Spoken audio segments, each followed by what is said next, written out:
I'm not stating anything unusual. Unfortunately, a section of political parties have been indulging in minorityism for decades, and there seems to be no end to acts that undermine India's constitutional pluralism. Today, certain political parties who describe themselves as avowedly secular have lined up to promise religion-based reservation quotas exclusively for Muslims. These quotas, as you all know, have been deemed illegal by the Supreme Court of India. These political parties are also targeting those who want a Muslim supremacist like Mughal Emperor Aurangzeb deplatformed or oppose the amendments to the Waqf Act of 1995 that will arguably make the law that much more inclusive. Let's examine these issues one by one, viewers, and as always, I bring you the hard facts so you can get closer to the truth and sift fact from fiction. Here, as you can see on your screens, the entire opposition, viewers, they're right in the center. All those placard-waving politicians. Well, viewers, they comprised of a number of opposition leaders that backed a protest called by the sectarian Muslim party, the AIMIM, in the capital today. The MIM wants to scuttle the proposed Waqf Amendment Bill. But here's what they're opposing, viewers. Let's go one by one. They're opposing the inclusion of a non-Muslim members in the Waqf. Governance, ensuring that governance is not exclusive to one religious community. This is fundamental, viewers.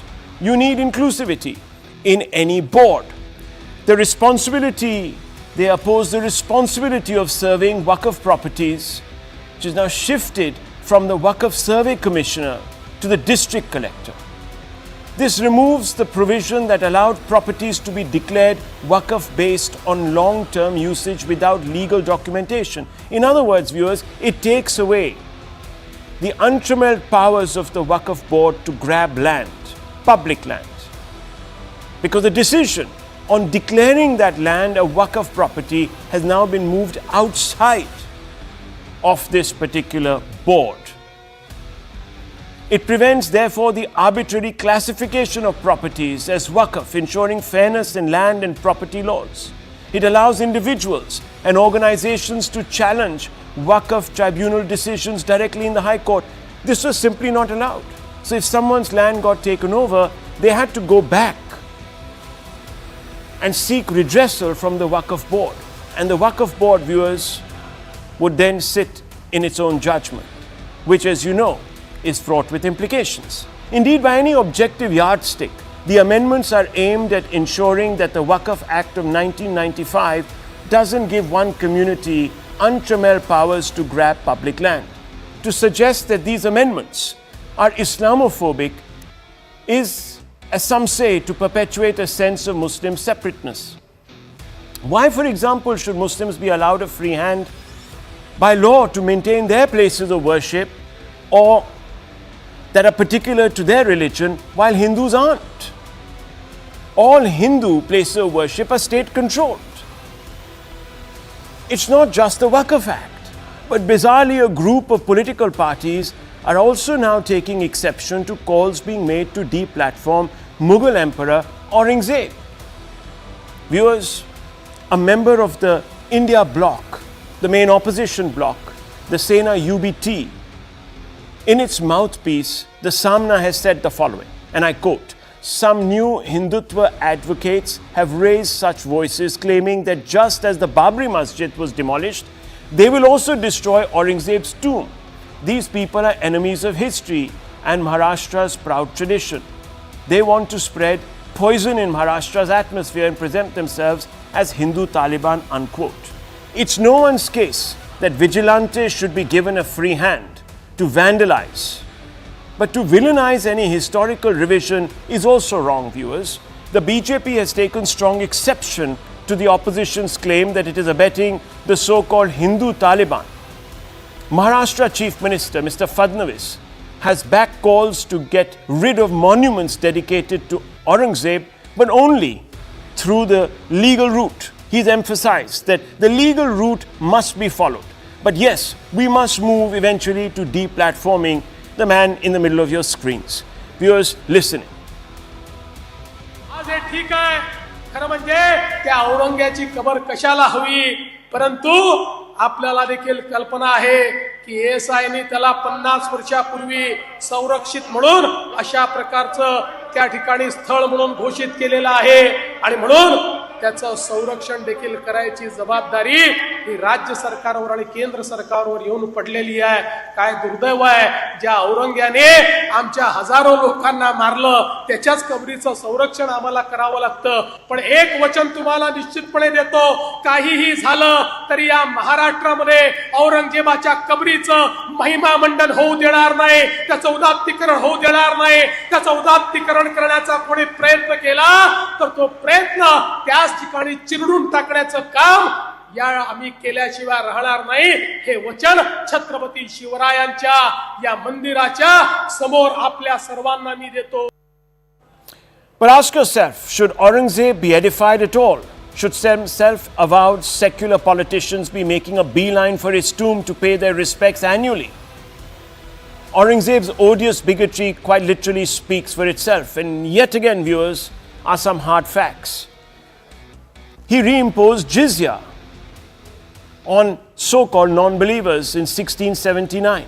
Aurangzeb's farman testifies to this. He himself testified to this on the 2nd of April 1679, instructs officers to collect jizya from Hindus, which was stopped, of course, by Akbar. So that practice was renewed under Aurangzeb, and which led to tremendous hardship among Hindus, and those Hindus who couldn't pay up were forcibly converted, viewers. The Muktabab-ul-Labab by Kafi Khan, a Persian source in the 18th century, states that the tax was enforced rigorously and led to widespread protest amongst Hindus. Here's another hard fact: disruption of Hindu temples. The Fatwa-e-Alamgiri mentions temple destruction as part of religious policy. Aurangzeb's Farman of 9th April 1669 orders the destruction of Vishwanath temple in Banaras. 1670, another edict orders the demolition of Keshava-Deo temple, Mathura, and some construction of the Shahi Eidgah mosque. Here's another hard fact, viewers: suppression of Hindu festivals. The Masir-e-Alamgiri, once again, a book that was the de facto autobiography of Aurangzeb, mentions Aurangzeb prohibited public Holi and Diwali celebrations in Delhi and other major cities. It's a bit rich for a certain section to suggest that those calling for cancelling out Aurangzeb are wanting to turn India into a Hindu Pakistan. After all, is there, for instance, a town called Hitler in Germany? And if these groups oppose moves to deny Aurangzeb a pedestal, why do they back the Black Lives Movement that wanted to pull down the statues of Confederate generals in the USA? These are moot questions, and they will be posed in this program in just a short while. But there is more, viewers. More questions. The opposition Congress government in Karnataka has decided to notify reserving 4% of all government-funded public works contracts for Muslim contractors. The quota is being opposed tooth and nail because the law of the land expressly forbids solely religion-based quotas. But the Karnataka government is refusing to back down, paving the way for a legal tussle, a tussle that by all accounts it will lose. Here are some precedents that the Congress government there is blithely overlooking. Here's another hard fact, viewers: the Indira Soni case. In 1992, the Supreme Court said no reservations solely based on religion. The Andhra Pradesh Muslim quota was struck down by the Supreme Court in 2005 and 2010. Maharashtra, Maratha and Muslim quota was struck down by the Supreme Court in 2014 and 2017. Karnataka BJP government scrapped the 4% Muslim quota and OBC reservations in 2023. The Supreme Court did not reinstate the quota immediately, but allowed a legal challenge. The matter is in court. Allow the court to rule once and for all. Why jump to awarding quotas? Viewers, there are several other precedents. All these facts and arguments prompt a basic question: how is backing laws and policies that perpetuate Muslim exclusivism, as some people call it, secular? Before we open it up to our guests, I want to go straight across to Member of Parliament from Karnataka, a BJP leader, Tejasvi Surya, who held a press conference today saying that his party and he himself was going to challenge the Karnataka government's decision to go ahead with this quota. Thank you, Mr. Surya, for speaking to CNN News 18. You've decided now to legally challenge the Congress Karnataka government's Muslim quota policy. And I want to ask you, do you have a case? And if so, what is it? Absolutely, Rahul. The courts across the country, including multiple high courts and the Supreme Court, have time and again reiterated the position that the Constitution of India does not permit, does not envisage a religion-based reservation of any kind in the country. Straight from the time of framing of the Constitution, this idea was debated and this idea was rejected tooth and nail by the framers of the Constitution. Including Dr. Baba Saheb Ambedkar, who said that this idea of religion-based reservation is a fatal dose against the country's unity and integrity, that it's an idea which will lead to the balkanization of India. So the courts have time and again, whether it was in 2004 in the case of Andhra Pradesh government's misadventure of a similar 4% vote, 4% reservation for Muslims, or a much later attempt by the West Bengal government to introduce en masse all Muslims as OBCs. All these attempts have become futile because the courts have struck down such constitutional misadventures. That's the same fate that the Karnataka government's attempt will also go. No, but there are people who say that your party, the BJP, and you are being hypocritical as a Muslim quota exists in BJP government Gujarat since when Prime Minister Modi was Chief Minister there before 2014. How do you respond to that? No, it is wrong that such a quota exists anywhere else. The Constitution explicitly and in totality rejects reservations based only on religion. In the case of the SCs and STs, the Constitution has a presumption of social and economic backwardness. In the case of the OBCs, a demonstrated need of social and educational and economic backwardness is needed to provide for reservations.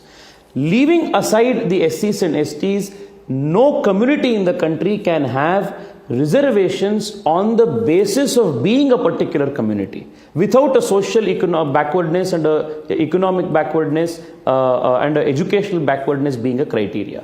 In the case of the Karnataka government's effort to make 4% reservation available in government tenders, no effort has been made to establish social and economic and educational backwardness and create a nexus between how such backwardness is going to be ameliorated by providing 4% reservation in government tenders. These are absolutely two different things, and on the very face of it, this looks blatantly unconstitutional.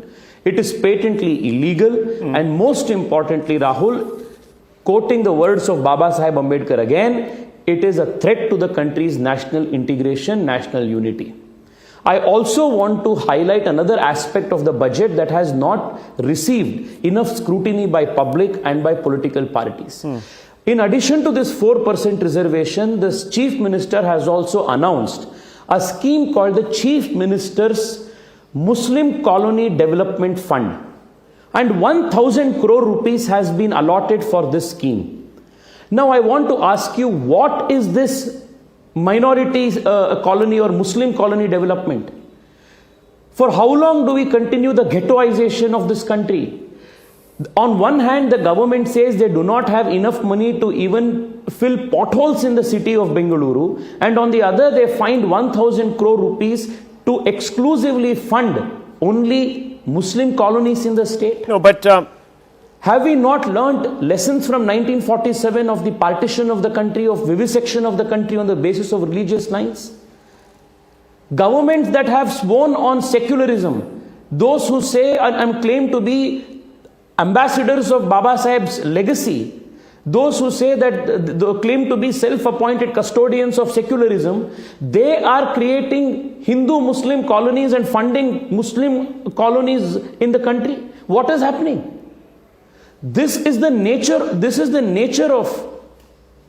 No, but one opposition party, the Sena UBT, says by pushing the Waqf Amendment Bill, opposing quotas for Muslims and vilifying Aurangzeb, you are degrading Muslims and turning India into a Hindu Pakistan. How do you respond to that charge? Well, the Shiv Sena UBT must be the last party and the last leadership ever to comment on or has any moral authority to question any party, whether it is on secularism or whether it is on nationalism-based politics. Because on both sides, they have turned out to be hypocrites, and the only thing that drives their politics is the politics of opportunity. Be that as it may, Rahul, the most important aspect of this entire debate is not vote bank politics or politics that is going to affect the country in the next 2 years or the next election cycle, but the impact these kind of politics will have on the country's future, say 25, 30, 50 years from now. Well, that's your claim. The state of Karnataka is giving a very clear message. If you are a poor SC, ST or OBC Hindu or a Hindu belonging to any other caste in the Hindu fold, you will not be given any special benefit. But if you convert and become a Muslim, you will then be eligible for a 4% reservation. This is the state that's a serious by secularism, by the constitution, incentivizing conversion. Okay. Second, in the earlier avatar of the Siddaramaiah government, the Congress government had withdrawn about 1,600 odd cases against the PFI and the KFD and SDPI. It resulted in a spate of murders taking place in Karnataka. Karnataka becoming, witnessing communal turmoil. In this avatar, by this 4% reservation, a ploy is under play to financially empower these very organizations and its activists financially by this 4% reservation. After the union government has banned PFI and designated it as a terrorist organization, most of its on-ground foot soldiers are unemployed. They are having no other financial means. This 4% reservation is a way to empower them. Well, third, and most importantly, I go back and recall the wise words of Baba Sahib Ambedkar. Attempts of this kind of Muslim colony Development Fund, 4% reservation only on the basis of religion, such actions will lead to the balkanization of India, have the potential of... We'll of course track... Okay, Mr. Surya, we'll of course track the case that you will pursue in the Supreme Court or in the High Court or the lower courts or wherever you choose to move a petition against these quotas to see if your arguments stand the test of scrutiny, judicial scrutiny. But thank you for speaking to us. I want to open this up, viewers, and bring in some of our guests. Syed Asad Abbas, let me begin with you this evening. Can I ask you, if you do believe that the Waqf as it exists doesn't, at one level, advantage Muslims? Muslim community through the Waqf Act gets total control over its place of worship and so on and so forth. The Waqf Act empowers the head of the Waqf board to claim any property. There are several other instrumentalities that give it untrammeled power. The Waqf itself has become one of the largest landholders in India. And when claims are made even on temples, which predate Islam, for instance, there are sectarian tensions. So there is a need to reform the Waqf Act, and especially when you consider that Hindus are not given this privilege, that the government runs its temples, their temples, and so on and so forth. So why should there be this dichotomy? Mr. Abbas. Yes, definitely. Rahul Saab, firstly, I come from Bengaluru South. My member of parliament spoke on your show. It's unfortunate that he only showed one side and not the other side. I will tell you what Tejasvi Surya has not said. The state of Karnataka, my beautiful state of Karnataka, state GDP has grown by 7.4%. Agriculture witnessed growth of 4%. The state GDP has outpaced the national growth by 6.2%. And these are facts out there in the public domain. It's unfortunate. The same Tejasvi Surya, had BJP in the government, would gloat on these facts. But today he will not. He will not say this. Now, It's very interesting how he speaks of the 4% allocation, Muslim, ghettoization. Respected sir, please read the full budget, 149-page budget. I will tweet him if he wants to, a PDF file, which also says 199 crore allocation for the development of the Sri Renuka Yellamma temple. Funds in the budget allocated will also be started to work on removal of all those encouragement on 298 temples which have come here in Karnataka. Not just that, temple priests' annual salary to be increased from 60,000 to rupees 72,000. This he will not mention. What will he mention? Oh, Muslim, ghettoization. This is very unfortunate. No, but you do realize, Also, Mr. Abbas, that the quota is illegal. A religion-based quota. No, hang on. How do you determine? Good question, Rahul Saab. I will answer that, Rahul Saab. How do you determine that a contractor, for example, requires reservation in bidding for a government public works contract? Why have reservations taken to these extremes? Maybe an education quota dependent on backwardness is fine. And the Supreme Court has sort of said, okay, in some cases we can allow for it. But how is something that is palpably illegal being pushed? Number one. Number two, what is your stand, for example, on the BJP's narrative against Aurangzeb and the fact that he needs to be deplatformed? I'm talking about a whole basket of issues. I will answer that. I will answer that, Rahul Saab. I'm glad you asked this question on Aurangzeb. I will tell you something about Aurangzeb. Aurangzeb killed his own brother Dara Shikoh. Aurangzeb also revolted against his father and he jailed him. I will in no way say he's a great ruler. He's a cruel ruler. More than Hindus, he's killed lakhs and millions of Shia Muslims. That is the fact of Aurangzeb. Not just that. Aurangzeb attacked a mosque in Golconda, brought down that masjid of Golconda to the ground. He killed the Muslim ruler. Why? All he wanted was tax because the Muslim ruler said no. The fact of the matter is the Bharatiya Janata Party today will do Hindu-Muslim. No, I'm only asking you, Mr. Abbas, what should be the stand of the India bloc? Look, you can put out all those facts. It's like saying that, Rajiv Gandhi, who's accused of presiding over the Sikh massacres, then later on the Gandhi family decides to appoint a Sikh Prime Minister, so all those sins are washed. I'm asking you simply this, Mr. Abbas, and it's a simple, straightforward question.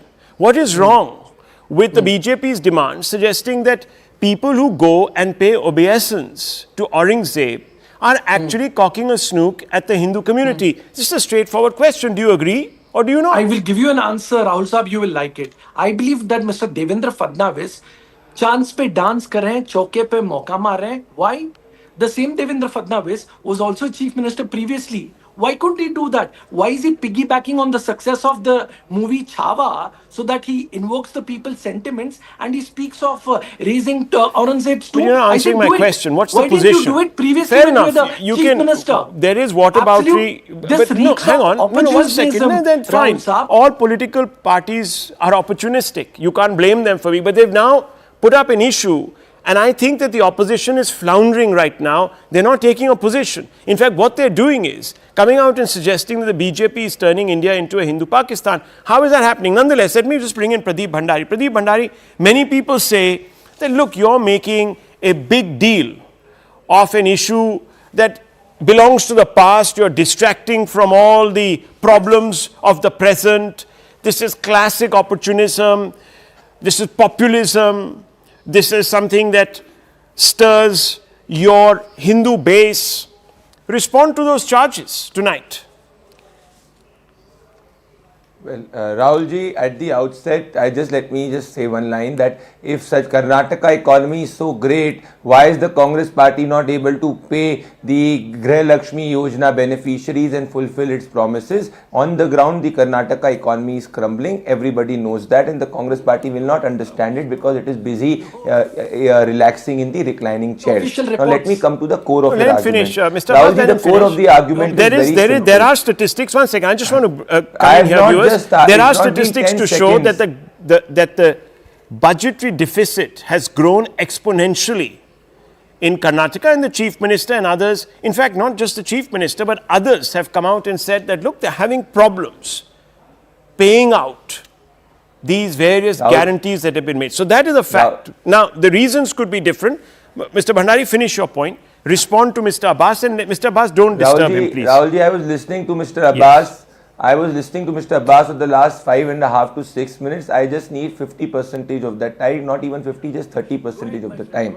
Let me just go to the core of the argument. The core of the argument is simple, Rahulji. The Congress party believes in Sharia and the Congress party believes in the rule of Aurangzeb. It does not believe in implementing the constitution and letter and spirit. This is why it is supporting the 4% reservation for the Muslims in government contract in Karnataka. This is why it is eulogizing Aurangzeb and not taking an official stand against it. And this is why it does not want the Waqf Amendment Act. And let me address all the three one by one. On the Muslim reservation part in Karnataka, let me quote from the Constituent Assembly debate, Begum Azaz Rasool, the only Muslim women member in the assembly, and I quote her, "To my mind, Muslim reservation is a self-destructive weapon which separates the minorities from the majorities for all time. It is unconstitutional." Let me quote Jawaharlal Nehru on May 26, 1949, "If we grant reservations to the Muslim community and the minority group, it will further increase social imbalance. It will further lead to a situation which will be not good for the country. It is not constitutional." So every Constituent Assembly maker had this opinion that the spirit of the Indian Constitution is not giving religious based reservation, and the Congress party is going against it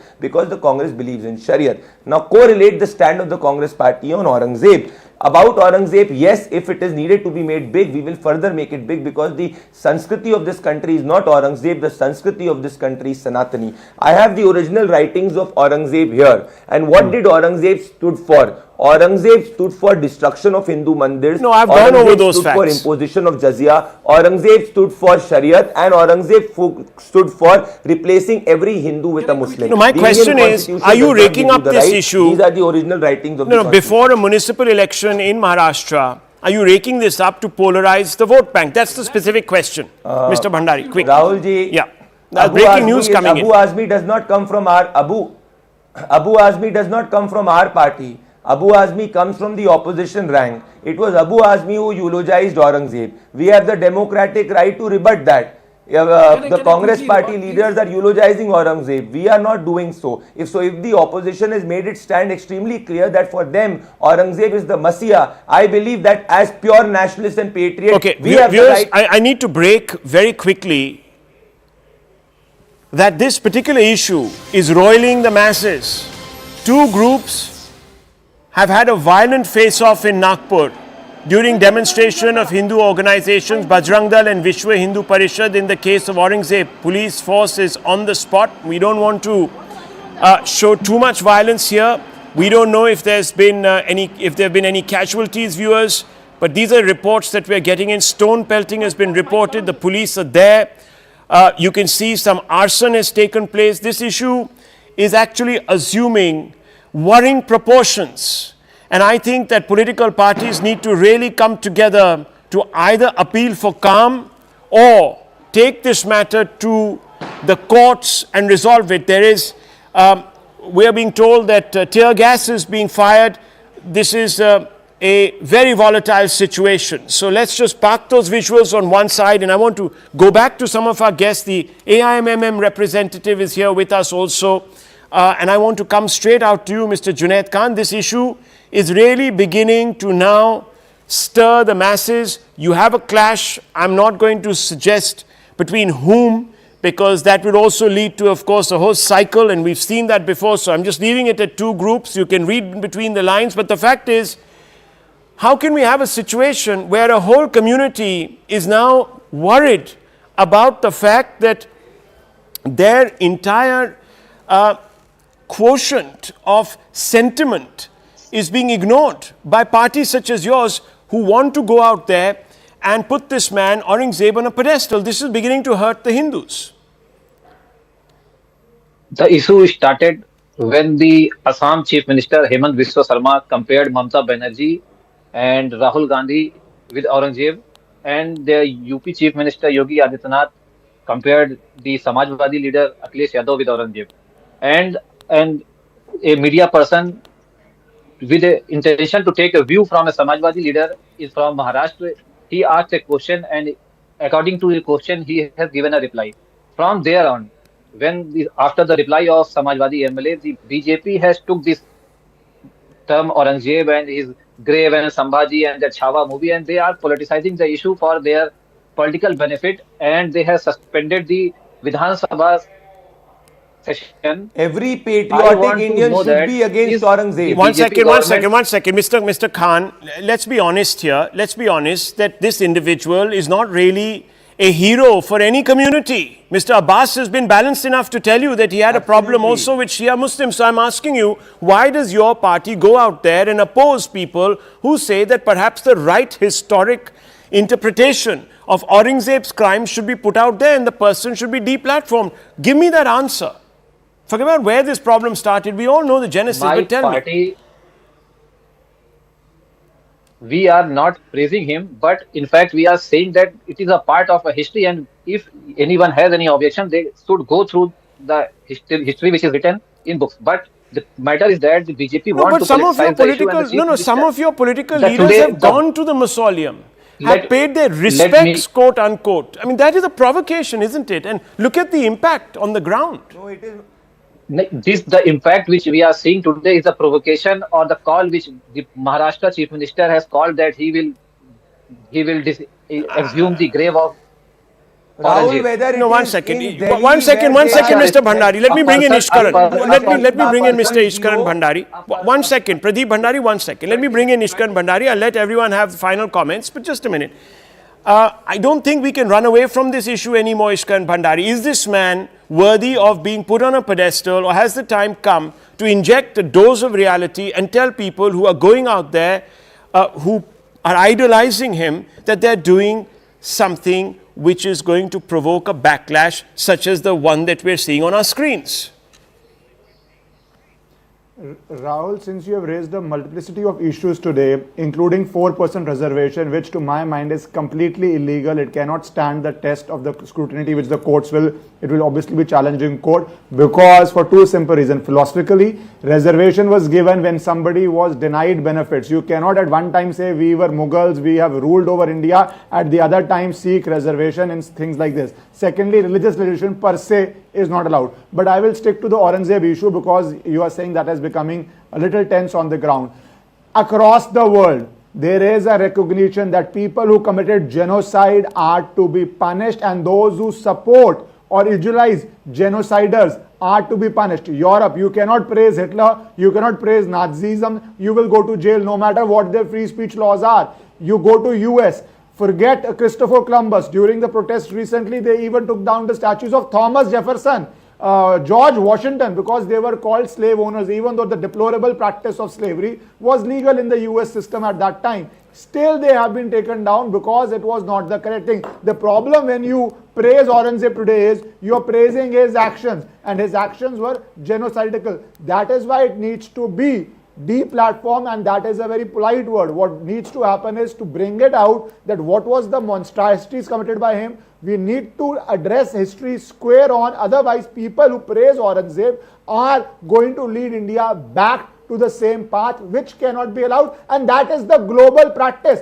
It is only in India that we deny genocides, be it what happened in Kashmir, be it what Aurangzeb did, be it the breaking of mandirs, which is also genocide because it's a cultural attack. So we put all that under the carpet so that we get our vote bank politics in place. So, Mr. Abbas, what Mr. Bhandari is saying, I believe India can only move forward if we do that. that there should be a law, similarly as you have in Germany, etc., where you can't go out there and praise Hitler and eulogize the Nazis, etc., etc. It's become an issue even in Germany as recently as last month or a month and a half back, when there were elections there, and a particular party, some of its leaders have been seen to gesticulate in the manner that Hitler did at one time, and that created a great deal of revulsion. So I'm asking Mr. Abbas, has the time come to pass a law?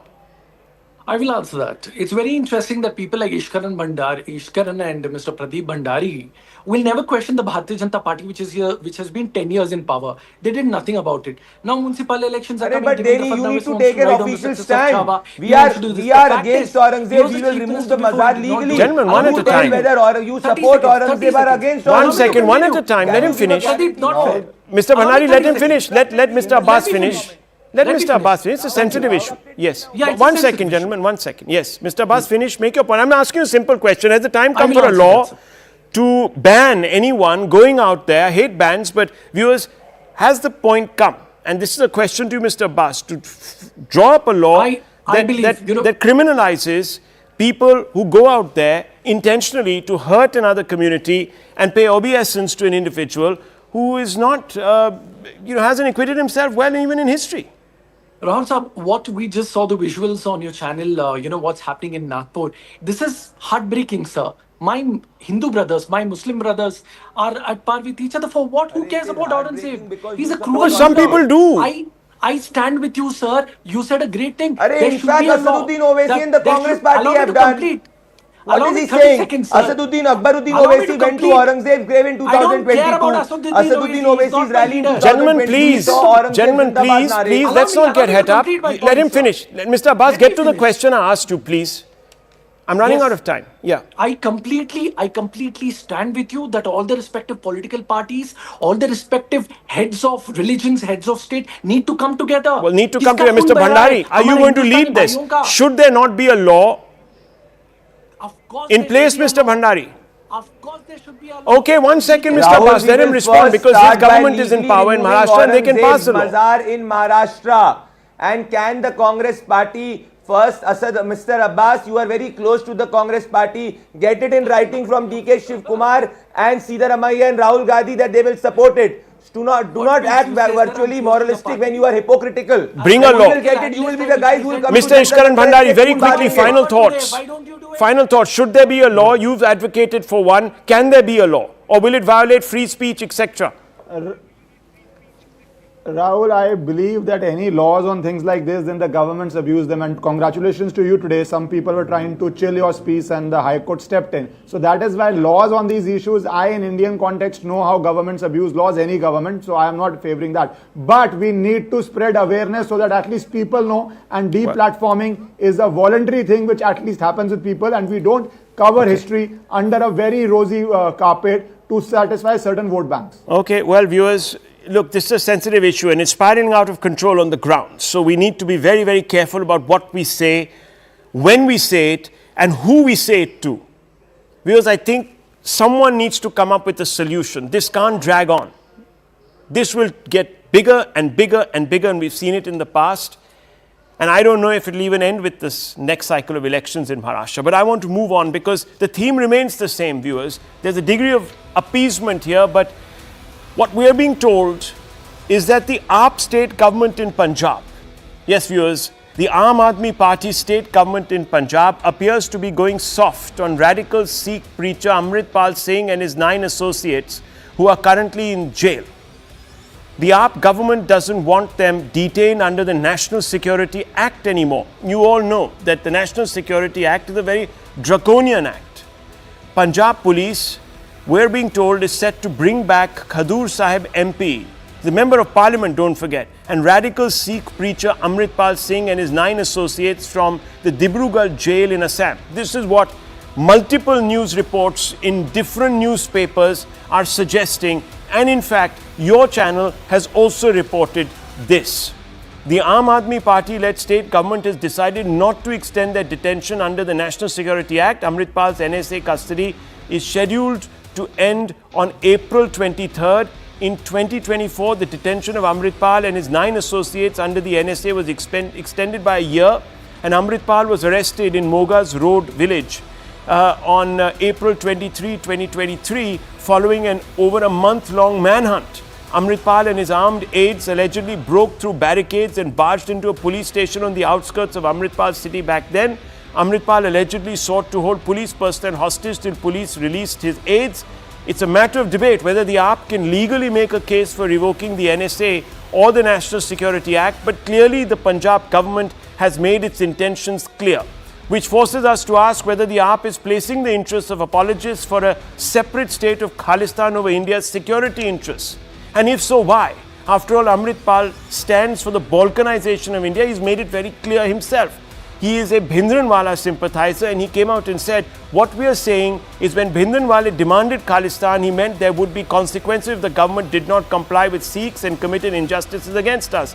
then the only solution would be to have a separate country. Khalistan was coined in 1934. Then everybody was talking about India and Pakistan. If there is India, Pakistan and Afghanistan, why is it evil to have a discussion on Khalistan, unquote, viewers? We know how that conversation with Bhindranwale ended up. Years and decades were lost to militancy in Punjab, viewers. Hindus and Sikhs all suffered grievous consequences. I want to begin by bringing in Akashdeep Muni, General Bakshi, as also, of course, Ramneek Maan. We also have Pradeep Bhandari of the BJP there still with us. But let me begin with you, Mr. Akashdeep Muni. And I have some very basic questions. First of all, forget about the legalities for a few moments. Let's just talk about the issue.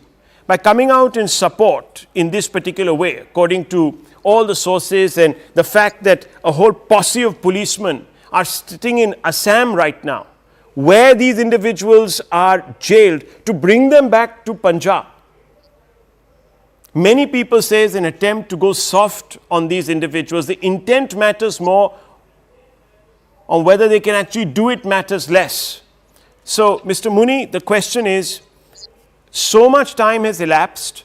First, can Kejriwal give a guarantee that Amritpal is not a national security threat anymore? And if so, on what basis does the AAP come up with such a conclusion? And secondly, why hasn't AAP come out and denied news reports that said that they will revoke NSA? This is a simple question. Rahul ji, good evening. Those who say that Aam Aadmi Party government of Punjab has gone soft belong to BJP or are supporters of BJP, as you have on your panel. NSA does not mandate or facilitate prosecution in this country. National Security Act in India is specifically designed for preventive detention and does not have other form of detention in this country, such as punitive detention, which only can happen after trial and conviction. The Punjab government, who chose not to contend and intends to revoke NSA and implement trial, has sufficient evidence in this particular case. That is why it is going for trial. And this happens. And NSA, you also know that NSA is time bound. It is only for 12 months. After 12 months, it has to go through trial and then conviction. It can be extended. It can be extended. So, and I'm asking you, why revoke the extension? Is from BJP. No, many people, no, that's, look, we can't just dismiss it as a BJP issue. This is a national security issue. This person is militating against the Indian state, Ramneek Maan. Do you think that this is a BJP issue, that the BJP is raising it, or does it also concern people like you there? So, okay, now let me first clarify one thing very clearly, Rahul, that Bhindranwale had never categorically asked for Khalistan. Okay, so in Punjabi he had said कि असी कदी मंगया नहीं जे बीबी दे देगी ता ले लांगे. Translates to, we've never asked for it, but if Indira Gandhi, referring to Indira Gandhi as BB, अगर वो दे देगी तो आपा ले लांगे. So this is where the fact lies. Now, second, well, you can't say that for Amritpal because he is on record talking about balkanization of India and breaking away of the Indian side of Punjab as an independent territory of Khalistan. So this is on record. So now that is where that's not where the NSA comes into play, but the NSA comes into play on the Ajnala police station incident. And the Ajnala police station incident has two angles, Rahul. One angle is the legal aspect which we are discussing today. The other angle is the religious angle which has not been discussed. As a matter of fact, on 23rd of February 2023, he had taken Sri Guru Granth Sahib along with to the police station, and the SGPC had set up a probe panel. That's true. To investigate into it. 2 years down the line, we have no result of that probe panel. Now again, coming back to the political side of this, SGPC is supposed to go to polls any time now because the voter enlistment has already been done.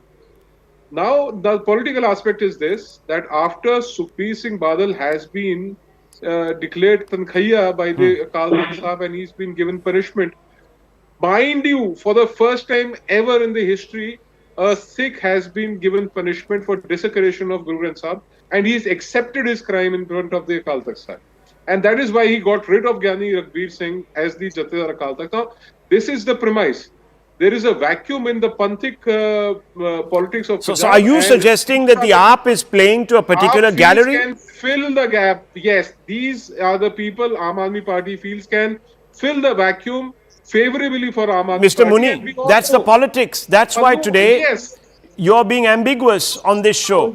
Why don't we just know? I want to ask you, why hasn't the AAP come out and clarified that it is in favor of extending NSA? It's simple.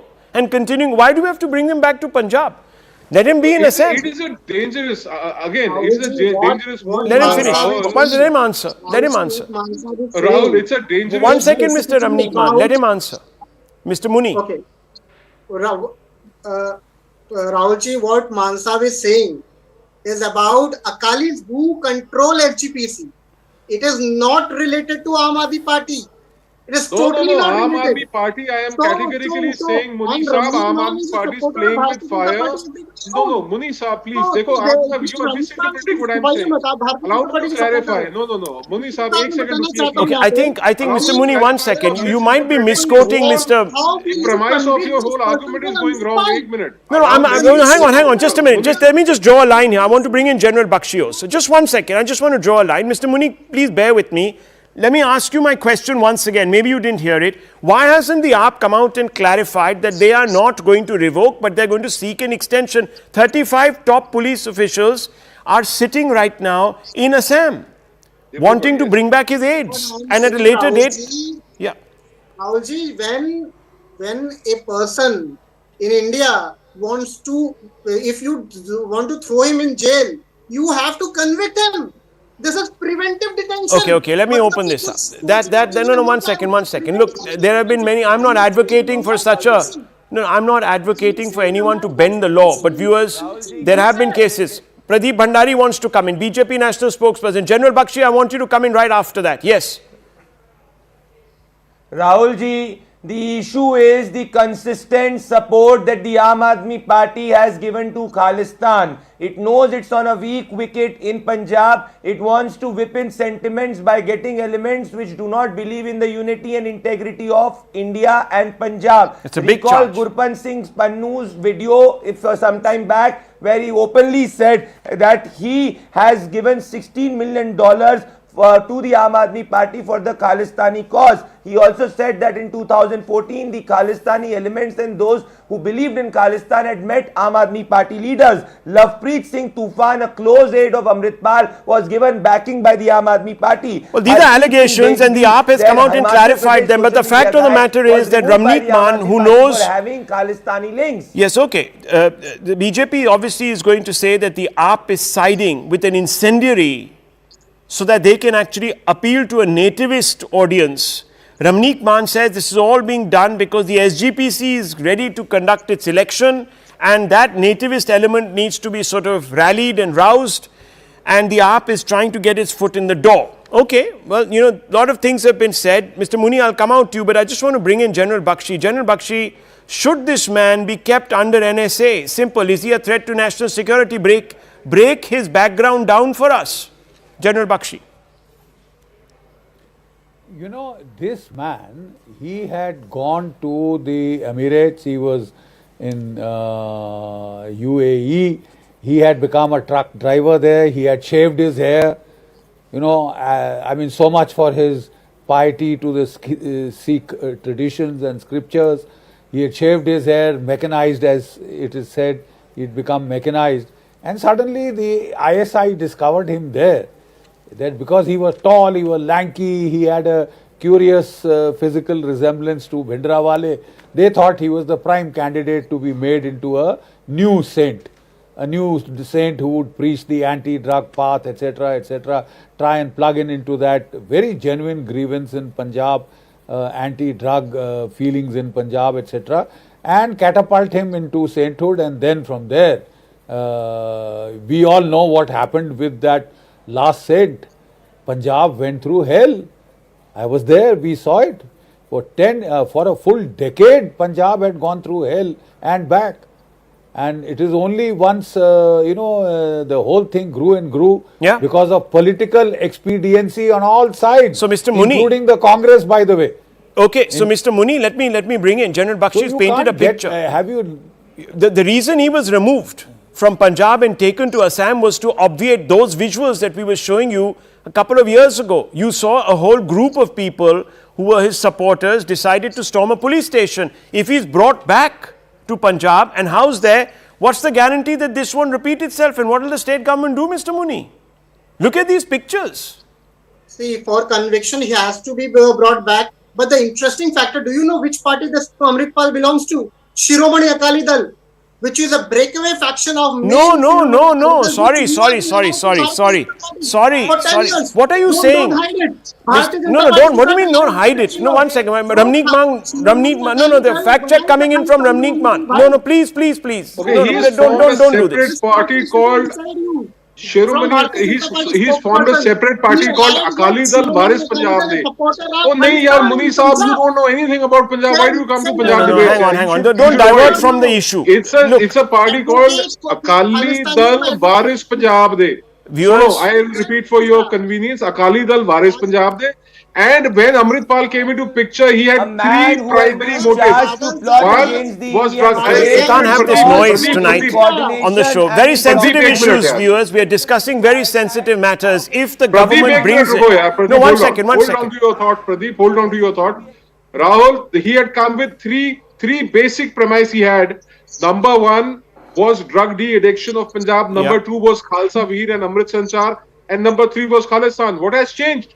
Drug is, it's a problem. Well, that's what I'm saying. It's a problem at a higher scale now than it was when he came out. That's what I'm saying, viewers. Khalsa Veer, look at where the Khalsa Panth is heading today. Yeah, well, viewers, you've got 3-4 Jathedars being changed. This is the And issue. now Yes, coming Mr. to Khalistan, these are three premises he had come forward with. Okay, and nothing has those changed. problems You're saying exist. nothing has changed. Pradeep Bhandari, is the centre going to allow this? No. You remember what Kumar A big Vishwas no. said? Okay, That's a what big I no. can tell you. What will you do? My argument is following, and just give me a 10 second. Yes. A man who has been accused of plotting against the Indian state, a man who is believed to be at some point in touch with the ISI, how can the Punjab Aam Aadmi Party government equate him to a normal criminal? The man is charged under NSA. Why is the Aam Aadmi Party government so eager to not extend the NSA? What is cooking behind the scene in Arvind Kejriwal's Aam Aadmi Party? Well, questions need to be answered. Security concern. And it is our responsibility to ask those questions. The BJP is raising those questions. Ramneek Man is raising those questions. General Bakshi is bewildered at the flirtation with risk. This is what could await the government there. Viewers, this is a very sensitive issue, and we're going to press on with reportage to get more details. Yes, I remember what Kumar Vishwas said, but I don't want to bring that up right now.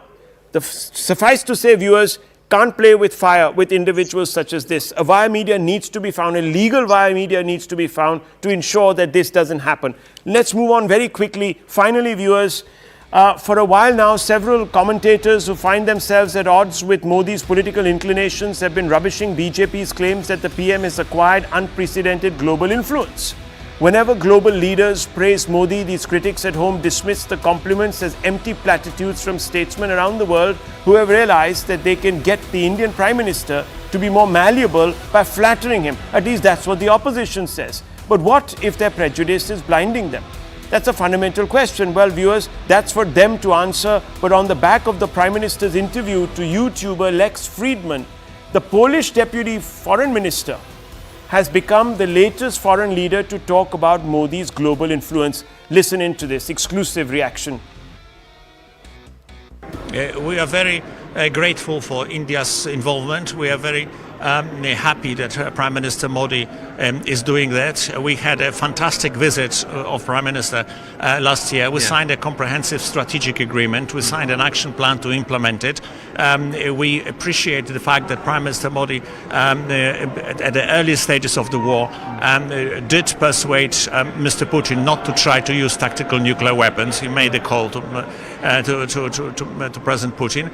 And we also want peace. Nobody wants war. This is, but we want peace that would be secure and stable. We don't want peace that would be a temporary ceasefire, which results in 3 years later in a major war. Okay. So we support we support peace efforts that will secure a stable and sustainable peace in Ukraine. And we are very grateful to Prime Minister Modi for his involvement.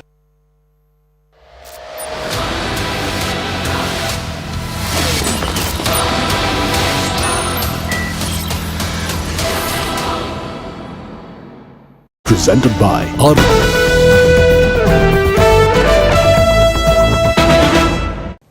Madam Director, thank you so much for giving us this opportunity to speak with you. It's great to see you. This isn't the first time that you've been in India. You've come here before, but first time as Director of the National Intelligence. And we're looking forward to having you here and very happy that India is one of your first ports of call after you've assumed office. You've had your meetings with Mr. Doval and the other intel czars. Can you tell us a little bit about the scope of intelligence sharing between India and the US? Of course. So first of all, it's wonderful to be back in India. Really, the tone and the relationship with our new administration under President Trump and Prime Minister Modi was set during Prime Minister Modi's visit to the White House.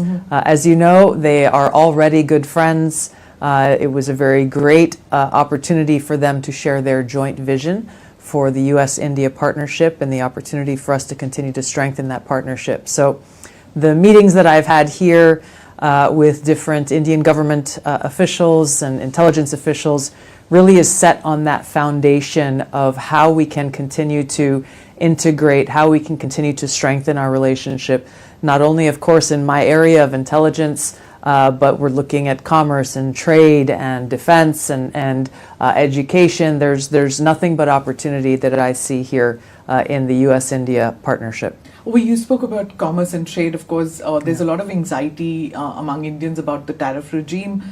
Could you tell us which way that's headed? And in the pecking order of the U.S.-India relationship priorities, where does the tariff regime come in? You know, what I have heard from the Indian government officials that I've spoken to over the last few days, there is an opportunity here to see more potential for the strengthening of our economic relationship. And I'm glad to see that they're looking at it in a more positive light than just one that is focused in a negative way when we look at tariffs. Obviously, Prime Minister Modi is looking out for what is in the best interests of India's economy and the opportunities available for the people of India. Similarly, President Trump is doing the same for the United States, our economic interests and the interests of the American people. So what I see as a great positive is that we have two leaders who have common sense and who are looking for good solutions. This direct dialogue happening at the very top in both of our countries, but also at the different secretaries and the cabinet members, is going to be key to lay down what that path forward really looks like. And I personally am excited because there's keen interest in the private sector here in India and in the United States to seek out those opportunities and to maximize them. Ma'am, there's a lot of attention, of course, in the Asia-Pacific region for your visit here and the earlier port of call. I wanted to ask you, what is your assessment of the Chinese threat in the Asia-Pacific region, and do you see India as a key player to counter China? You know, I've grown up in Hawaii and I've spent a lot of time in different countries across the Indo-Pacific region, and so understand at a deeply personal level the importance of this area for my country. And also, I think just as importantly, in understanding the complexities that exist within the histories of each of these countries, India and China, Vietnam, Thailand, the Philippines, the United States, of course. So what I appreciate about President Trump and his approach and some comments that I heard Prime Minister Modi make recently is they are very practical and they are pragmatic and are looking to strike that balance that will allow us to hopefully prevent any kind of conflict. Obviously, as it relates to China, there are challenges. There are also opportunities. And we have two leaders of two very important countries who will play a very central role in taking on those challenges, resolving issues where they exist, and also maximizing any opportunities. The goal, of course, that we all share is to achieve peace, to increase prosperity, and to ensure stability and security for both of our peoples, but in the region as well. Ma'am, when you took over, there was a lot of attention to what people said that you were a sharp critic of US forever wars and regime change wars. But you also said, and I'm going to quote where you said, when it comes to the war against terrorists, I'm a hawk. How does the Trump administration see the repeated terror attacks on India from Pakistan? You know, President Trump, through his first administration in the presidency, and it continues now, has been very clear about his commitment. Hello, Namaskar. This is First Post and you're watching Vantage with me, Palki Sharma.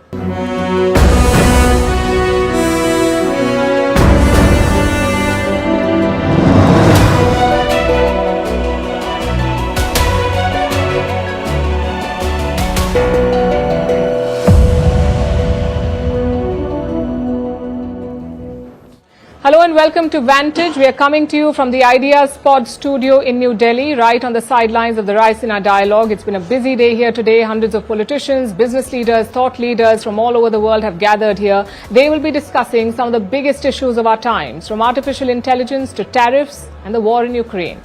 First Post is collaborating with Raisina Dialogue to bring you the Ideas Pod. Dozens of leaders and policy experts will be joining us right here in this studio over the next 2 days. So it promises to be an exciting couple of days. Over in West Asia, there are fears of a new war, this time between the US